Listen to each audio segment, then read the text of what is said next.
કથાના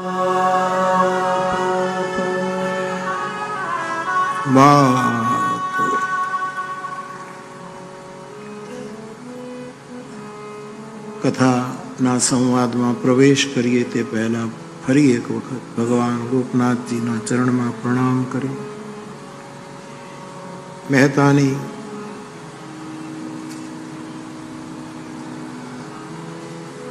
કેટલાય પ્રકારની ચેતનાને પ્રણામ કરીને, આ ભૂમિને પ્રણામ કરીને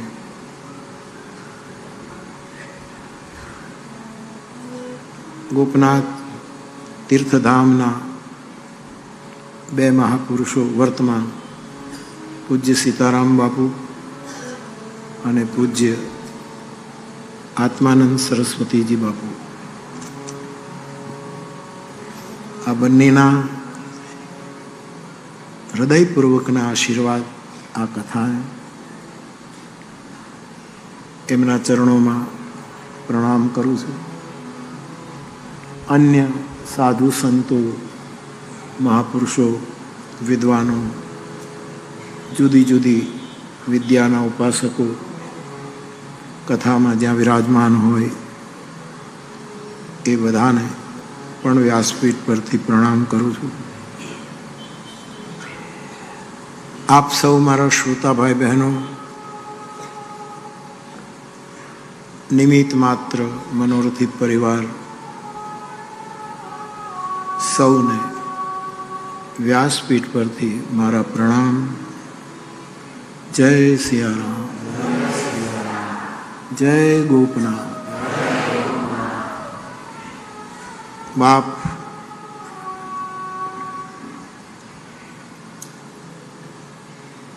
રમાભૈયાનો મનોરથ શુભોદય સક્રિય થયો અને ત્યાર પછી એમના પરિવારે એ સંકલ્પ પૂરો કરવા માટે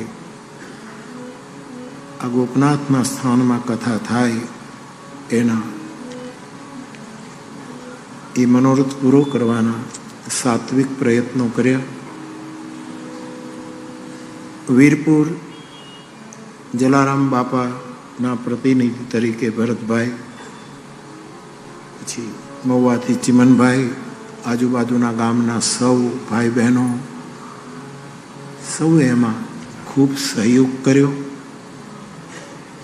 મારી પાસે જે વાતો આવતી હતી તે એ હતી કે બંને ટ્રસ્ટે કહ્યું છે કે અમારા સ્થાન વતી કથા માટે જે સેવા જોઈતી હોય એ બધી જ ખુલ્લી છે. આવું કહેલું, પરંતુ મનોરથી પરિવારના વડીલ બેન પદ્માબેન અને એમના પરિવારને એમ થયું કે આટલી ઉદારતાથી ટ્રસ્ટીઓએ, પૂજ્ય મહંતશ્રીઓએ આશીર્વાદ અને સાથ આપ્યો છે આ કથા માટે, એમની પણ કંઈક પત્ર પુષ્પ સેવા થવી જોઈએ. કાલે 2-3 ગામ મારે જવાનું થયું અને છેલ્લે મેં કહેવડાવેલું કે બાપુને પણ મળવા જઈશ અને આત્માનંદ બાપુને પણ મળી આવીશ. પરંતુ બાપુ અપડાઉન કરે છે પોતાના આશ્રમથી, એટલે નીકળી ગયેલા. એટલે આજે અમે વિનંતી કરેલી કે આપ વ્યાસપીઠ પર પધારો તો એ સેવા સમર્પિત થઈ જાય. તો ગઈકાલે તો આત્માનંદ બાપુના ચરણમાં સેવા અર્પણ કરી દીધી. આપને જે સદુપયોગ કરવો હોય એ આપ કરજો. કોઈની ઈચ્છા નહોતી, કોઈનો સ્વાર્થ નહોતો કે અમને કંઈક આ લોકો આપીને જાય, પણ સ્વાભાવિક છે કે આટલો સહયોગ કર્યો હોય તો સેવા કરવી જોઈએ. અને આજે બાપુને પણ સેવા માટે એક પત્રમ પુષ્પમ ફલમ તોયમ એ અર્પણ થયું. આપે એનો સ્વીકાર કર્યો, એ માટે હું પણ આપને વંદન કરું છું બાપુ.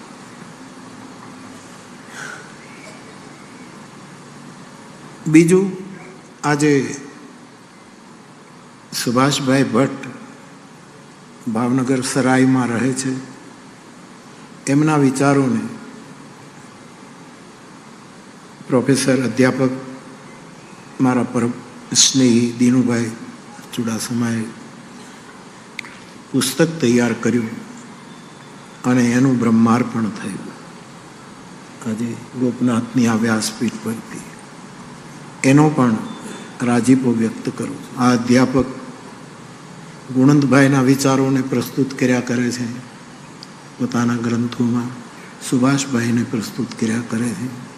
એમની સેવા છે અને એ શબ્દ સેવા પોતાના અનુભવો વ્યક્ત કરતા હોય. એટલે દીનુભાઈ આપને ખૂબ ખૂબ સાધુવાદ.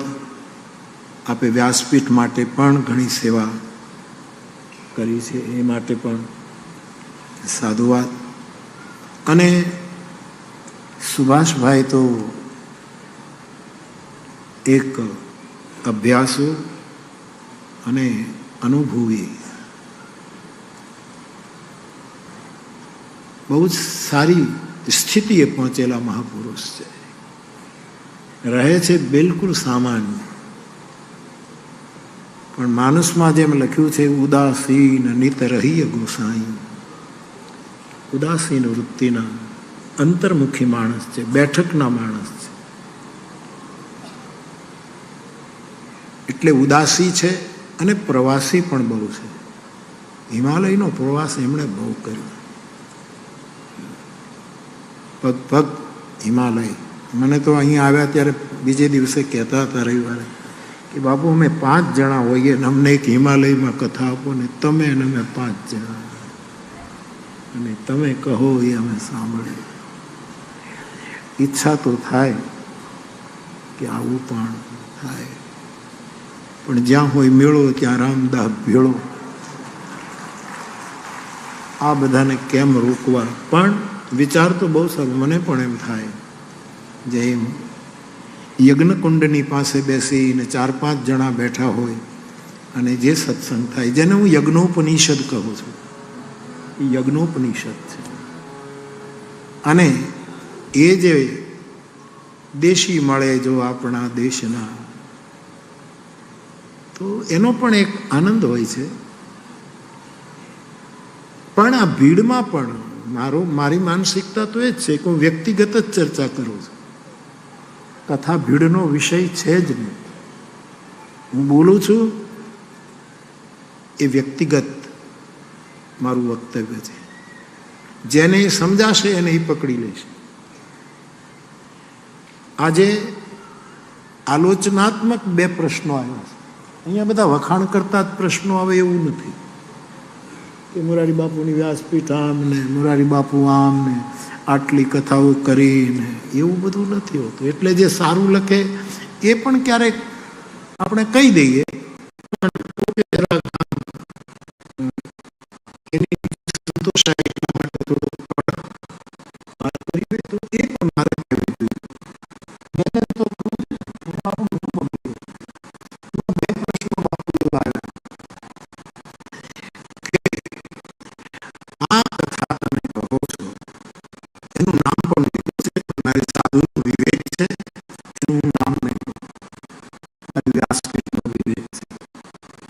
એણે તો પત્ર પુષ્પ અર્પણ કર્યું અને એ હું ખાલી આપને વિનયપૂર્વક કહું. એણે એમ કહ્યું કે આ તમે એટલે મોરારી બાપુ તમે કથા બધી કહો છો, આમાં આટલા બધા વિચારો તમે રજૂ કરો છો માનસના આધારે, ગીતાના આધારે, સાધુ સંતોના સત્સંગ, મહાત્માઓની પાસે બેઠા હોય તો કેટલું આપણને.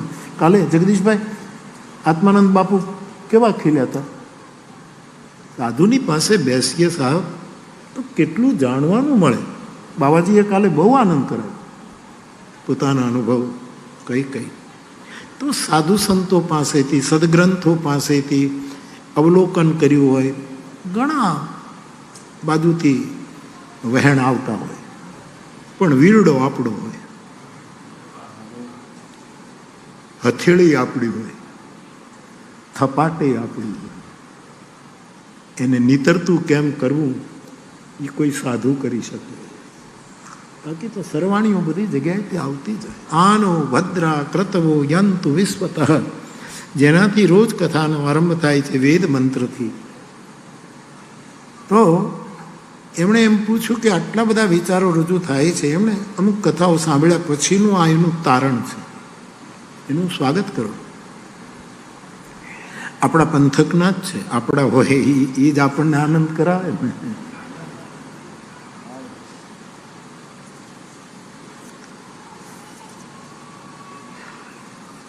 એક શેર મારા હાથમાં આવ્યો તો એ રહી ગયો.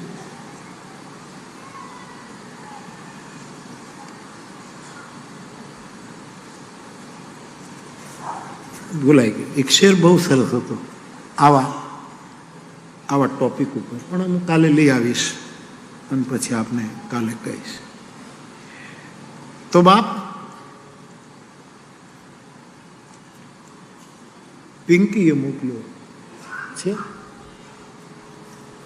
अच्छा अच्छा अच्छा, हाँ हाँ हाँ. राज कैसे पहुंच गए गैरों तक? राज रहस्य कैसे पहुंच गए गैरों तक? मशवरे तो हमने अपनों से किए थे. मशवरे तो हमने अपनों से ये राज गैरों तक कैसे पहुंच गए? કારણ કે આપણા જ પહોંચાડી દેતા હોય એવું છે. એટલે હું બહુ પ્રસન્નતાથી આ વાત કરું છું. એ વ્યક્તિ અહીંયા કથામાં બેઠા હોય તો નામ તો નહીં લઉં, પણ મળવું હોય તો મને આવી પણ શકે છે. હું તમારું સ્વાગત કરું છું, પણ આપે મને બોલવા પ્રેર્યો હોય એનો મને આનંદ છે.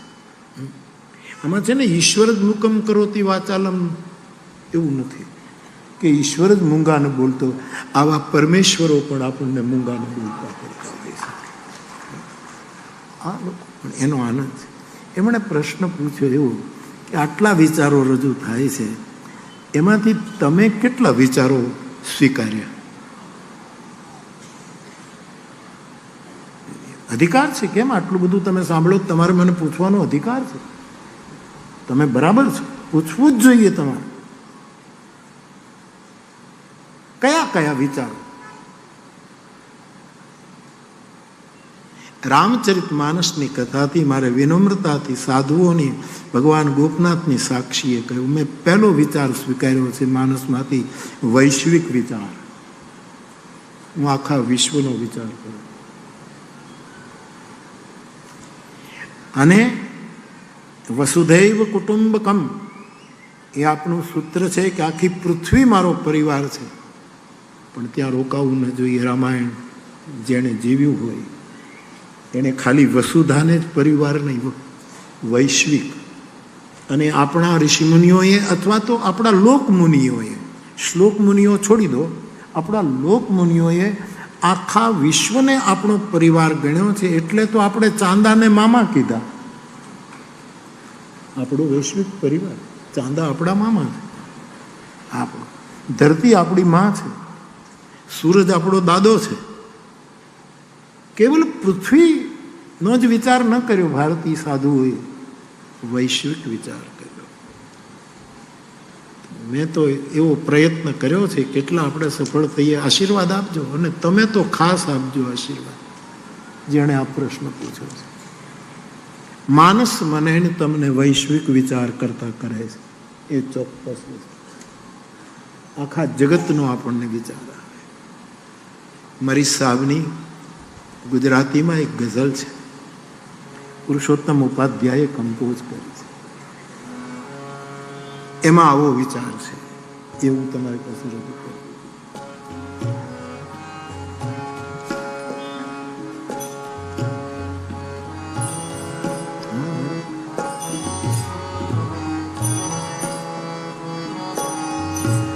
બસ એટલી સમજ મને પરવર દિગાર દે,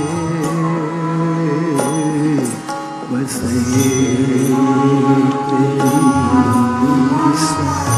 મારે બહુ વિચારો નથી જોઈતા. મરીજ કહે મને એટલી સમજણ આપ. હે પરમાત્મા, મરીજને મેં જોયા છે, એના મુશાયરામાં હું બેઠો છું. મુંબઈની અંદર રેકડીમાં ભાંગ્યા તૂટા ડબલા લઈને વેચનારો માણસ મરીજ, એનો આ વિચાર છે. હે પરમાત્મા મને એટલી સમજણ આપ, લગીર બસ એટલી સમજ મને પરવર દિગાર સુખ જારે જ્યાં મળે ત્યાં બધાના વિચાર તે સુખ જારે જ્યાં મળે ત્યાં બધાના વિચાર બસ એટલી એ સમજ મને પરવર દિગાર દે બસ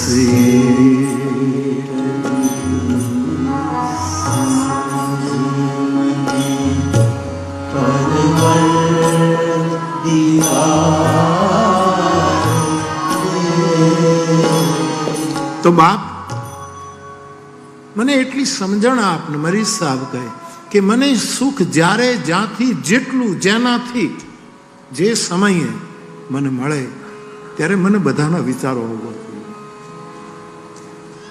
તેઈને ત્યક્તેઈને ભુંજિતા મને મારા આ વૈશ્વિક વિચાર માનસ શીખવે છે. જગદીશભાઈ આપણે તો સાધુ બ્રાહ્મણ, આપણા વડવાએ લોટ માંગતા, અમારે સાધુ તો અમે રોટલા ઉઘરાવવા જતા, પણ બપોરે રોટલા જ્યાં જ્યાં બંધાયેલા હોય, કણબી પટેલ, આહિર પટેલ, જેને ભરવાડો, એ રોટલા લઈને હું ઘરે આવું નાનપણમાં અને સાવિત્રીમાં પાસે મૂકું એટલે પહેલું કહે રામજી મંદિરે જોયા કોઈ ભૂખ્યું બેઠું છે, કોઈ સાધુ આવીને બેઠો છે. આપણા રોટલાની ભિક્ષા આપણે પહેલાં ન ખવાય, પહેલાં બીજાને ખવ. આ વૈશ્વિક વિચાર રામાયણે આપ્યો છે. આ શીખવું પડે. મને તો એવું હું રાજી થયો આ બધું ટકે તો કે ગાઝા અને ઇઝરાયલનો આજે સારા સમાચાર આવ્યા કે શાંતિ બંને જણાએ સ્વીકારી. લોકો નાના નાના બાળકોના ફોટા મેં જોયા છાપામાં, બાળકોના ચહેરા ઉપર મુસ્કુરાહટ આવી ગઈ છે. અને આ સફળ રહે એવી મારા ગોપનાથને હું પ્રાર્થના કરું.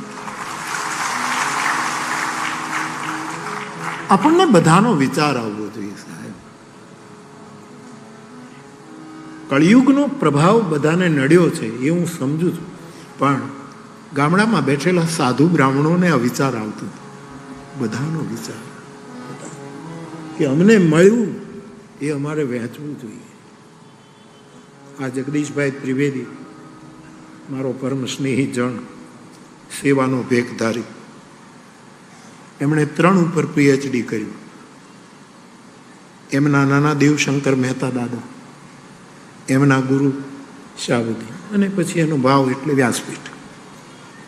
પણ દેવશંકર મહેતા એળે ગયો અવતાર, અને એનું જે પાત્ર શું, એને જ્યારે દૂધ ભરાતું હતું ત્યારે ગામના છોકરાઓને તેડી અને દેવશંકર મહેતાની નવલકથાની એ સોનલ ગામડે લાવો મારા બાપ, તમારા છોકરાઓ લાવો, તમે દાડીએ ગયા છો ને મારે ઘરે મૂકતા જાઓ, તમે ભલા મને આપો. મને બધાના વિચાર, જેની પાસે આવ્યું હોય થોડોક બધાનો વિચાર કરજો. બધાનો વિચાર, એમાં ખબર નથી ક્યારે ઉડી જઈશું. બધાનો વિચાર આ માણસ એ શીખવે છે.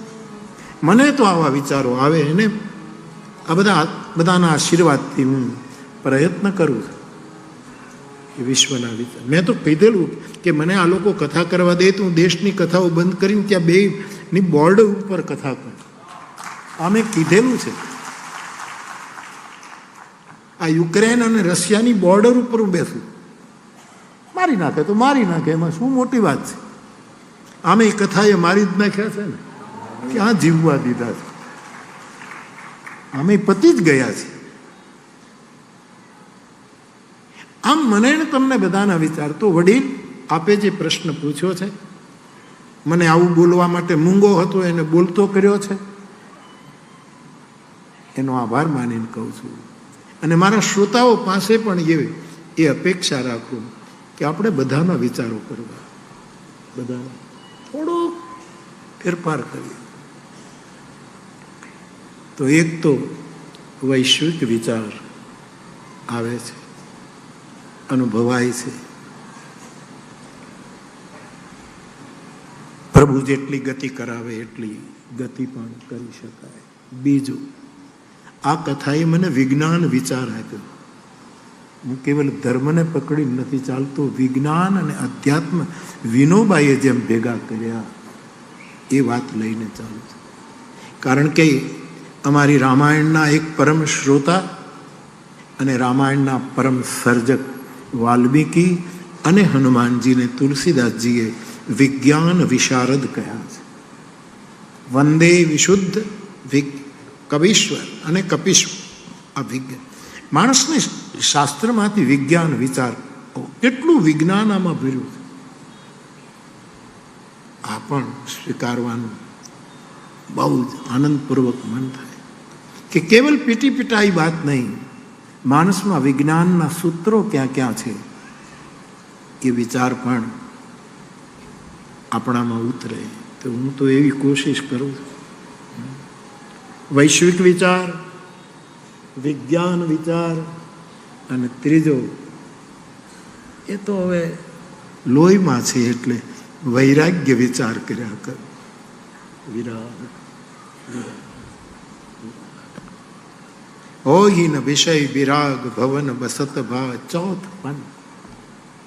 જે માણસના મનુશત્રુપાએ વિચાર કર્યો કે આમનામ ઘરમાં બેસી રહીશું તો વિષયોમાં વૈરાગ્ય નહીં. માણસે અમુક સમય થાય ત્યારે વિરાગ વિચાર કરવો જોઈએ, એ પણ કરવો જોઈએ. વિરાગ એટલે આપણે બધું મૂકીને ભાગી નહીં જવાનું, ઘરમાં રહીને વાનપ્રસ્થિ થઈ જવાનું. શ્લોકમાં ભગવાનની જે વ્યાખ્યા છે એ તો 6 પ્રકારના, જેનામાં ઐશ્વર્ય હોય, ભગ 6 પ્રકારના હોય: જ્ઞાન, વૈરાગ્ય, ઐશ્વર્ય, ધર્મ, યશ.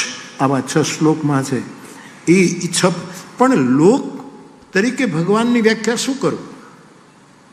તો 4 વસ્તુ જેનામાં હોય એ ભગવાન. ભને કાંઈનો ભ. રાત દિવસ જે માણસ ભજન કરતો હોય એ ભગવાનની પહેલી શરત પૂરી કરે.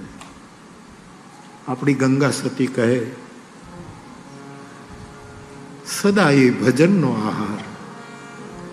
આ મહિલા ક્યાં ભણવા ગઈ હતી, પણ એને ઉપનિષદ કેમ આવ્યું કોઠામાંથી? અન્નમ બ્રહ્મેતિ વ્યજાના. જેને ભજન, ભગવાનના ભનો અર્થ થાય છે ભજનાનંદ. ભજન, ભજન એટલે સેવા પણ. ભજ ધાતુ સેવાયામ. ખાલી મહારાજ ફેર્યા કરવી એટલું જ નહીં કહું, સેવા કરવી એ પણ. અને ગનો અર્થ, જે વૈશ્વિક વિચાર મેં હમણાં, ગનો અર્થ છે આપણી વૃત્તિ, આપણી વિશાળતા. આપણને ગગન ટૂંકું પડવું જોઈએ, એટલો વિશાળ દ્રષ્ટિકોણ. આકાશ ટૂંકું પડે. આપણે કેટલા કેટલા સાંકડા થતા જઈએ. પોતપોતાનો પ્રચાર કરવા માટે, પોતપોતાની નાની નાની વાતો પાખંડપૂર્વક પ્રચાર કરવા માટે કેટલી મોટી વિચારધારાને આપણે નુકસાન કર્યું છે. અમારે ગામડામાંથી લોકો, મારા ગામમાંથી પણ અમુક પરિવારો આવીને મારી પાસે રડે છે કે બાપુ અમને ખબર નહીં, અચિંતા આવી અને અમારે ત્યાં એવી વિડીયો દેખાડે, અમને પરાણે દીક્ષા આપે, અને અમે તો એમ કીધું કે અમે તો ચિત્રકૂટ અને રામજી મંદિર ને ભવાની માતાના માણસો છીએ, અમે આ નહીં કરીએ. આવું બધું થવા માંડ્યું છે. એની સામે બિચારા મારી પાસે રડે, મને કે બાપુ અમારી ભૂલ. મેં કીધું ના ના બાપા, આવ્યા હોય તો તમારે પ્રણામ કરવાના, દક્ષિણા આપવાનું, પણ આપણે આપણા ધર્મ સંભાળવા. મેં તો આપણને શું કહી ગયો? રાત રહે જ્યાં હરે પાછલી ખટગડી. એ વખતે જ્યારે એમ લાગે કે હવે આ સવાર પડવાનો, સૂરજ ઉગે એના પહેલા સાધુએ ઉગી જવું જોઈએ. આમ તો આખા જગતનો અંધકાર મારો ભાસ્કર મટાડી શકે, પણ સાધુએ જગતના અંધકારને મટાવવા માટે ઊભું થવું જોઈએ. આ સંકેત છે. રાત રહે જાગરે પાછલી ઘટકડી, સાધુ પુરુષે સુઈ ન રહે. મેં તો એને સુતા ન રહે. તો વેદિયા હોય એને વેદનો સ્વાધ્યાય કરવો, એને વેદ કરવો. યોગી હોય એને યોગીનો યોગા કરવા. પણ કેટલી મોટી વાત કરી, વૈષ્ણવ હોય એને કૃષ્ણ ભજવા. એ વૈષ્ણવ હોય એને કૃષ્ણના સ્મરણ. આપણો જે ધર્મ, આપણો સનાતન ધર્મ, આપણો વૈદિક ધર્મ, આપણા રામ કૃષ્ણ શિવ ભગવાન ભવાની ગણપતિ, ત્યારે આવું બધું ચારે બાજુ ચાલે છે. એવા સમયે ગગન જેવો વિશાળ, નાની નાની દ્રષ્ટિ લઈને ન નીકળાય. ગગન જેવો 90 ફૂટનો રોડ હોય ને તો એમાં જ જવાય. બીજાના ખેતરમાં કેડિયું ન પડાય સાહેબ, બીજાના ખેતરમાં કારણ વગરની પગદંડીઓ ન પાડો. આવું પણ સમાજમાં થતું હોય ત્યારે લોક ભગવાન કોણ? જે નિરંતર ભજન કરે છે, સ્મરણ અને સેવા બંને કરે છે. અને વિશાળતા ગગન સદૃશમ, આકાશ જેને અસીમ આકાશ ટૂંકું પડે, એ લોક ભગવાન છે.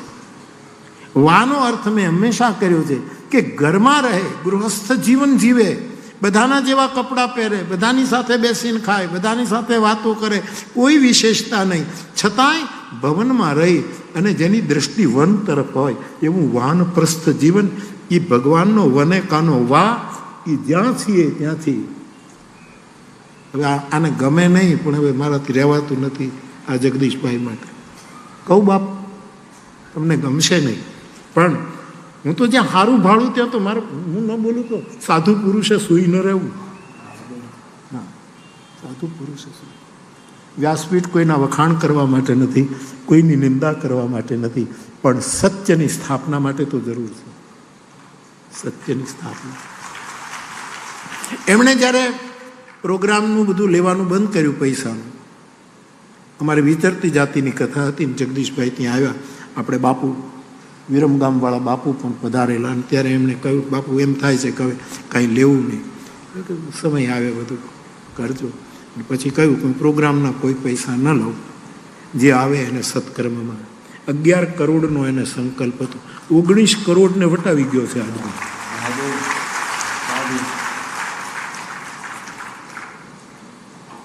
અને હું એના પહેલા કાર્યક્રમમાં ગયો ત્યારે કહેવા જતો હતો કે હવે તમે ઘરમાં રહીને જ્યારે વન તરફ મોઢું કર્યું છે તો સફેદ કપડાં, તો કે બાપુ મેં નિર્ણય કરી લીધો છે, હું સફેદ.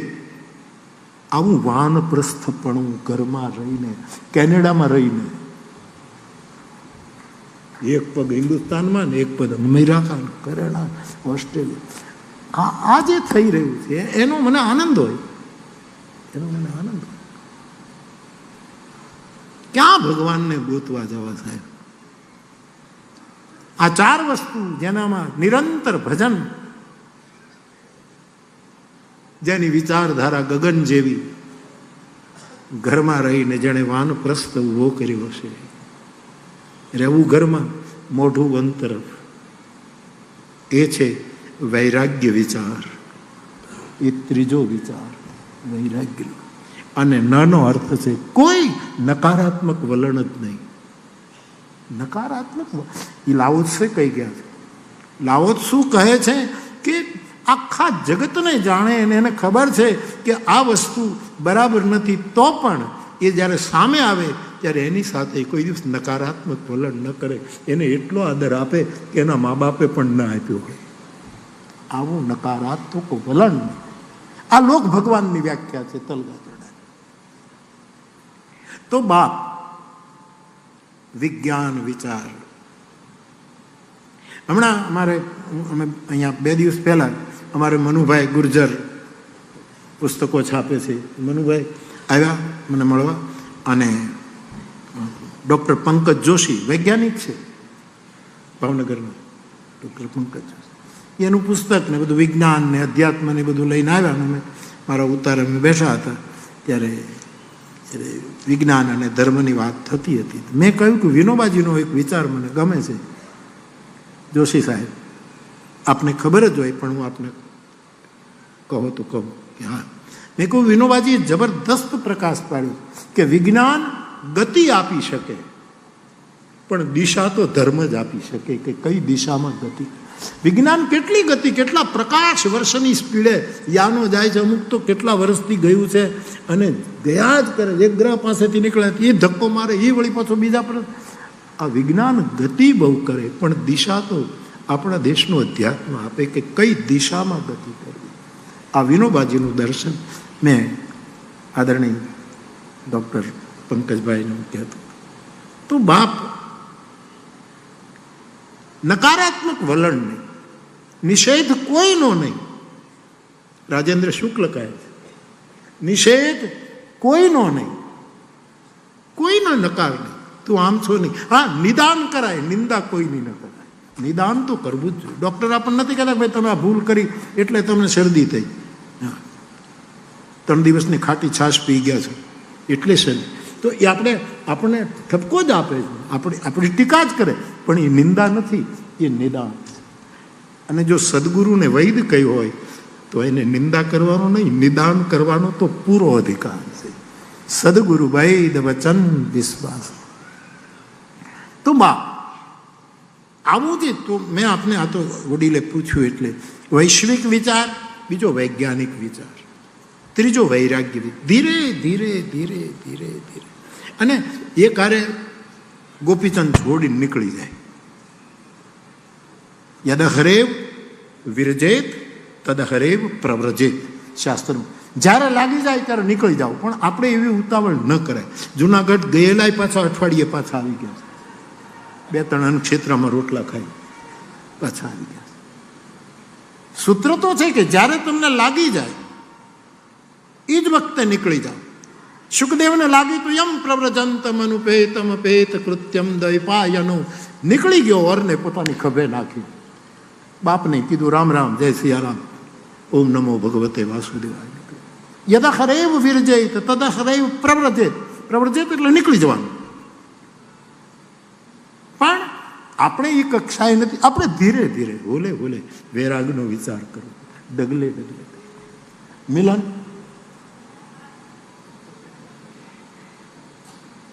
એક માણસ રોજ 10 સિગારેટ પીવે, કોઈ પીતા નહીં, તમે પીતા જ ન હો કારણ કે તમે બીજું પીવો છો.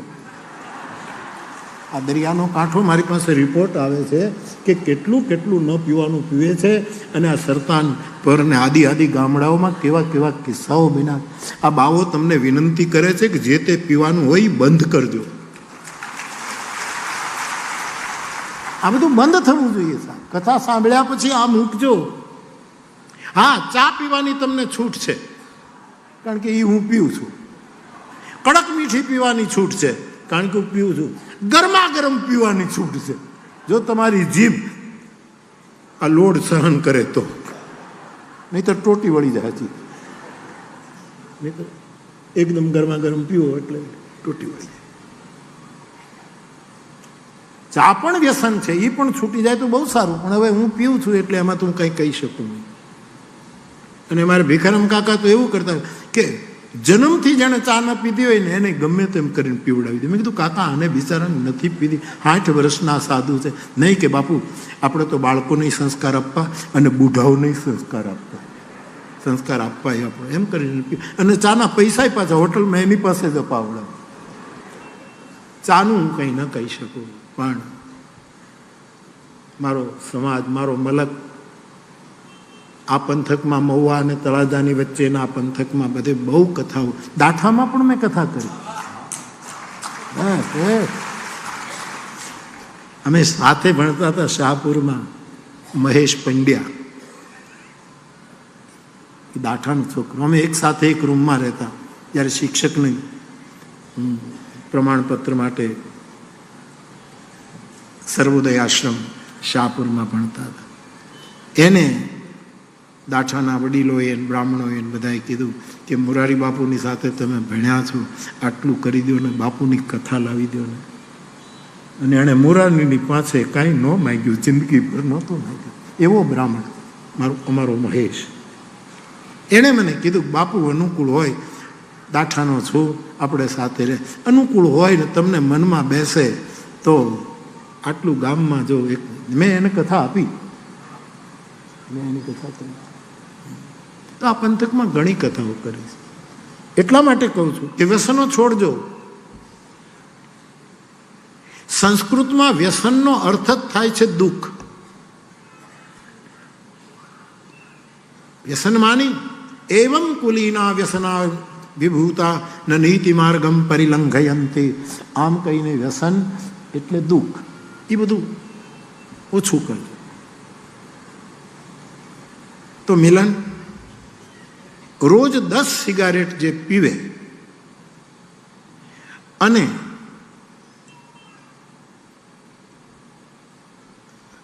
30 વર્ષ સુધી પીવે, રોજ 10, હવે મહિનાના 30 દિવસ, વર્ષના 360 કે 65, એવા 30 વર્ષ સુધી રોજની 10 સિગારેટ ગણે તો માણસના પેટમાં કેટલું નિકોટીન જાય, કેટલું જાય? એ 30 વર્ષનું જેટલું નિકોટીન રોજની 10 સિગારેટ પીવાથી જાય, એ એક સાથે 30 વર્ષનું નિકોટીન ખાય તો માણસ મરી જાય. એ છે 10 પીવે છે ને એટલે મરતો ને, એમ હોલે હોલે વહી જાય કે ધીરે ધીરે આજ આટલો, આજ આટલો, આજ અહીંયા ભજનમાં પગ મૂક્યો, હવે આ પગ ઉપાડી લીધો, પછી વ્રતમાં પગ મૂક્યો, હવે આ પગ, એમ હોલે હોલે ધીરે ધીરે. એ કાર્ય આપણે નહીં કરી શકીએ. જેસલ કરી નાખે, શંકરાચાર્ય કરી નાખે. યદ હરેવ વિરજેત તદ હરેવ પ્રવત. તો ધીરે ધીરે ગોપીચંદની માતાએ તો કીધું કે બેટા ભેખ લેવો હોય તો 12 વર્ષ દીકરા રાજવટા ભોગવો અને પછી 13મે વર્ષે લેજો ભેખ. માએ એમ કીધું. જ્યારે ગોપીચંદે એમ કીધું કે આપે એમ કીધું કે તારા પિતાની આવી જ કાયા હતી ને એનાય મૃત્યુ થયા અને માં તારી આંખમાં આંસુ આવ્યા, તો કે નહીં બેટા હમણાં ભેખ નહીં, વૈરાગ લેવો તો 12 વર્ષ રાજ કરો. આન ગોપીચંદનો નિર્ણય. એ તો જાગી ગયેલો માણસ, એટલે એ કારે ઘા કરી.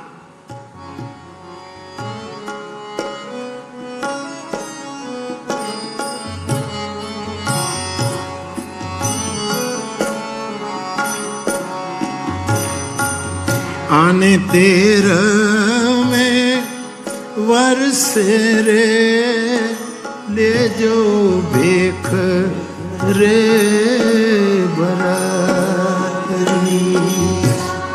13મે વર્ષે રે લેજો ભેખ રે.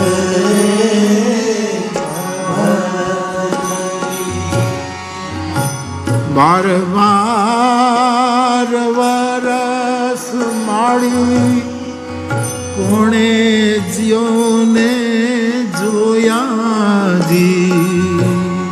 12 વરસ માળી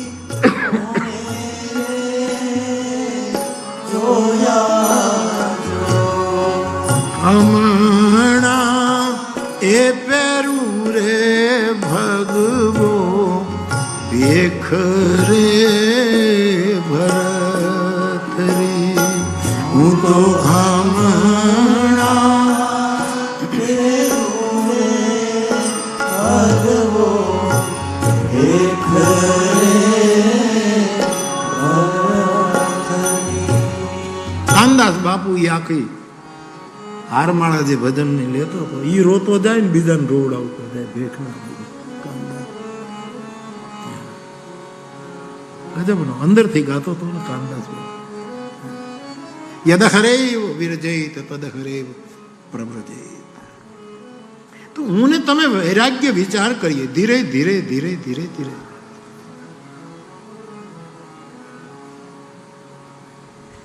આ વિચાર રામકથા આપે છે, વૈજ્ઞાનિક વિચાર રામકથા આપે છે, વૈશ્વિક વિચાર રામકથા આવે, અને ચોથો વિચાર વિવેક વિચાર રામકથા આપે છે. પ્રભુ સોઈ રામ કી અપર કો જાહી જપત ત્રિપુરારી સત્યધામ સર્વજ્ઞ તુમ કહું વિવેક વિચારી. વિવેક વિચાર રામકથા આપણને છે. અને કયા કયા વિવેક? પછી વેદાંતમાં જવું પડે. નિત્ય અનિત્યનો વિવેક, દૃશ્ય દ્રષ્ટાનો વિવેક, સત્ય અસત્યનો વિવેક, સુખ અને દુઃખનો વિવેક, વિષય અને વિષયીનો વિવેક. આ તો બધું આખું પાછું વેદાંતમાં જવું પડે. એ બધું અઘરું છે એમાં. પણ આ બધા વિવેકો એનો વિચાર થવો જોઈએ. અને ટૂંકમાં આપણી રીતે સમજીએ, નિત્ય અને અનિત્ય. શરીર અનિત્ય છે અને આત્મા નિત્ય છે, આટલું સમજી જઈએ. શરીર નહીં સાચવવાનું. જે કબાટમાં કિંમતી વસ્તુ આપણે મોકલી હોય ને, એ કબાટનું ધ્યાન રાખવું. કારણ કે કબાટમાં એ વસ્તુ શું, એમાં આપણો માયલો આપણા દેહમાં બેઠો છે, એટલે શરીરનું ધ્યાન રાખવું. બુદ્ધ ભગવાન નિર્વાણની તૈયારી હતી, અને સાલ વૃક્ષની પાછળ જ્યારે એણે થોડુંક લંબાવ્યું, આનંદને ખબર પડી કે દીવો ઓલાવવાની તૈયારી છે, અને એટલું જ કહ્યું કે મારી આંખો બંધ થાય. બાપુ કાલ તમે ભજનાનંદ બાપુની વાત કરતા હતા કે બાબાજીની આંખો જેમ બંધ થઈ. આનંદને એમ કહ્યું કે બધાને બોલાવી લો, પણ મારી આંખ બંધ થઈ જાય ત્યાં સુધી કોઈ પણ જિજ્ઞાસુ આવે તો એને મારી સાથે મુલાકાત કરાવજો. આડા નહીં પડતા. મારું જીવન કાર્ય આ હતું કે હું જેટલાને ચેતાવી શકું એટલાને ચેતાવી. આ વાત બુદ્ધે કરી છે. અને પછી તો એવું થયું કે બુદ્ધ નિર્વાણ પામે છે, અને સૌથી નજીક રહેનારો આનંદ, પારિવારિક સંબંધ પણ પિતરાઈ પાય છે, એને બહુ લાગી આવ્યું અને બહુ રડ્યા છે. ચીખ મારી મારીને રડે છે કે અમારો દેવતા જતો રહ્યો. ત્યારે અન્ય ભિક્ષુઓ થોડાક બુદ્ધત્વને પામી ગયા હતા તો પામવાની તૈયારી હતી. એવા ભિક્ષુઓએ આનંદને કહ્યું કે તમે તો આમની સાથે સતત રહ્યા છો, અને શરીર તો એક વખત જાય, તમે કેમ આટલા શરીર તો? ત્યારે બુદ્ધનો જવાબ છે કે એ તો હું જાણું છું, અંદરથી તો હોઈ ગયો, પણ દેવળ પણ બહુ રૂપાળું હતું. આવું દેવળ ક્યારે મળશે? બુદ્ધ જેવું વ્યક્તિત્વ શરીરધારી ક્યારે આપણને પ્રાપ્ત થશે? એના રોણા છે, એનું આ રુદન. નિત્ય અનિત્યનો વિવેક, એ વિચાર રામકથા શીખવે છે કે આમાં અનિત્ય શું છે અને નિત્ય શું છે. બહુ મોટી વ્યાખ્યા વિદ્વાન મહાપુરુષો કરી શકે શાંકર પરંપરામાં, પણ આપણે એટલું જ કે આ દેહ આખરે અનિત્ય છે, દુઃખાલય છે. ગીતા કહે અશાશ્વત, શાશ્વત નથી, શાશ્વત કેવલ આત્મા છે. આ વિવેક મારે ને તમારે કરવાનું. હંસવૃત્તિ રાખી અને સત્ય શું છે, અસત્ય શું છે, એનો વિવેક શીખવાનો કે આ સાચું છે, આ ખોટું છે. એમાં જાજો ચંચુપાત, હંસવૃત્તિ હોય કાંઈ આમ ચાંચ બોલ્યા જ ન કરે. બીજાના જીવનમાં બહુ ચંચુપાત ન કરવો, પણ હંસવૃત્તિ હશે તો દૂધને પાણી જે તપેલામાં ભેગા થયા હશે, હજી તો ચાંચ અડે ન અડે ત્યાં બે જુદા થઈ જાય. આવી રીતે સહજ સત અસતનો વિવેક એ રામાયણ શીખવે છે. અને આ બધું જ અત્યારે એટલો સમય નથી, પણ નરસિંહના પદોને કોટ કરીને નરસિંહમાં બધા જ વિવેકો દેખાય છે. આ બધા જ વિચારો નરસિંહ મહેતામાં સ્પષ્ટ દેખાય, એના પદોમાં દેખાય છે. તો નિત્ય અનિત્યનો વિવેક, દ્રષ્ટા અને દૃશ્યનો વિવેક. આ તમે બધા બેઠા છો, અત્યારે મારું દૃશ્ય છે, તમે મારી સામે જુઓ તો વ્યાસપીઠ તમારું દૃશ્ય છે, પણ જુએ છે તો તમારી આંખો. આનો વિવેક. આ તો પણ આમાં કયો વિવેક? હું તમને બધાને જોઉં છું, તમે મને જુઓ છો, તમે વ્યાસપીઠનું દૃશ્ય જુઓ છો, તમે દ્રષ્ટા છો, પણ એનો વિવેક સાચો કયો કહેવાય? એનો વિવેક એ કહેવાય કે મને તમને કથા કહેતા કહેતા, સાંભળતા સાંભળતા એ સમજણ આવે કે આંખ જોતી નથી, આંખની અંદર બેઠેલો કોઈક બીજો જોવે છે. આ વિવેક. આંખ તો એક ઉપકરણ છે સાહેબ. આ ચશ્મા હું પહેરું તો એ તો ચશ્મા લાંબી નજર કે ટૂંકી નજરના ચશ્મા, પણ જોવાનું કામ તો આંખ કરે છે. પણ જેને ચશ્માની જરૂર નથી એની આંખો બધાને જુએ.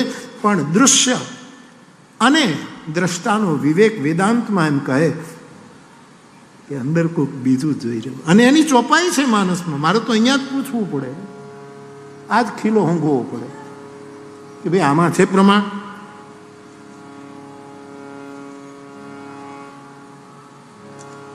પહાડી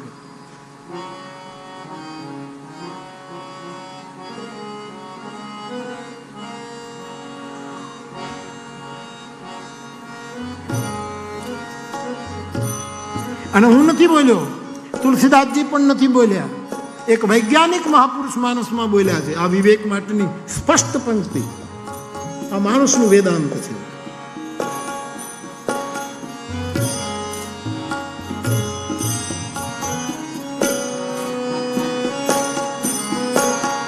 જગ પેખન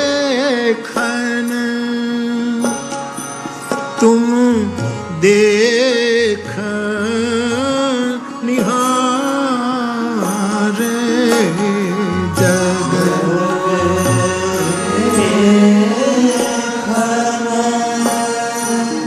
તુમ દેખ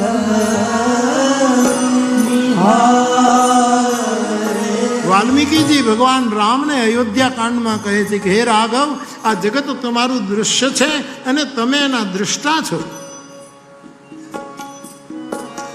દીધી હરી શંભુ નચાવ નિહારે, દીધી હરી શંભુ નચાવ નિહારે.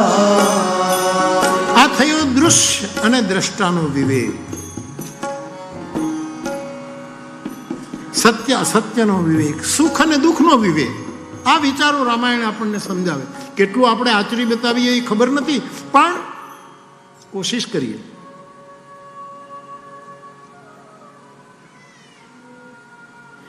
દુઃખને જ્યારે આપણે બહુ મહત્વ આપીએ છીએ ને, ત્યારે વર્તમાનનું સુખ ગુમાવીએ છીએ.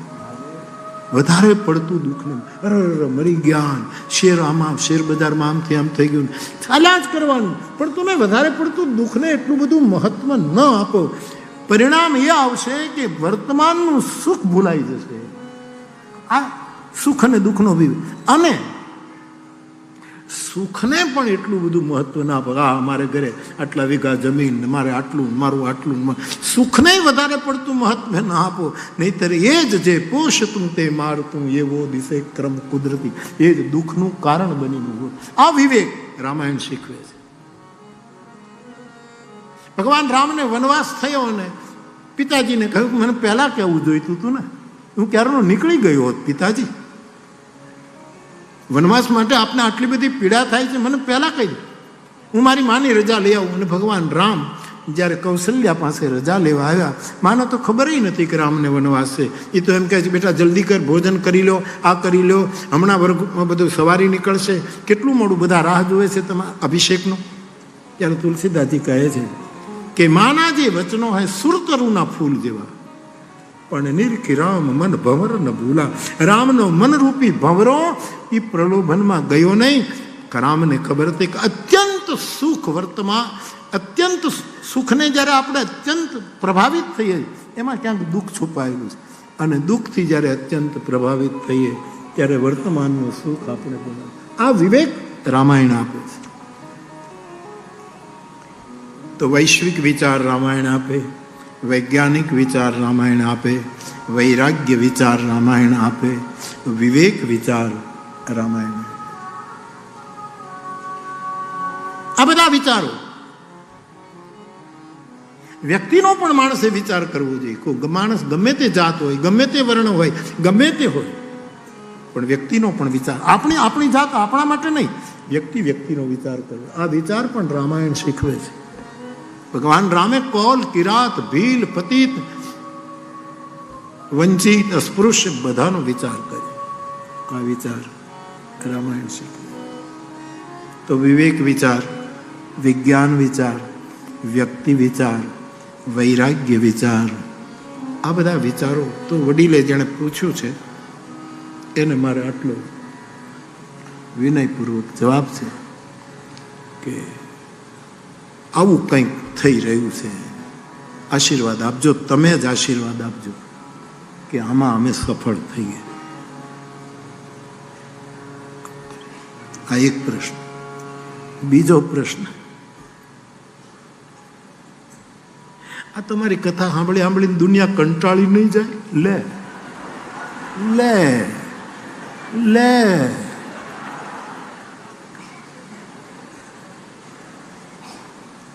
એટલે બધી સારી ચિઠ્ઠીઓ આવે એવું નથી. જગતના ચોકમાં ઉભા હોય ને, મારે તમને હું તો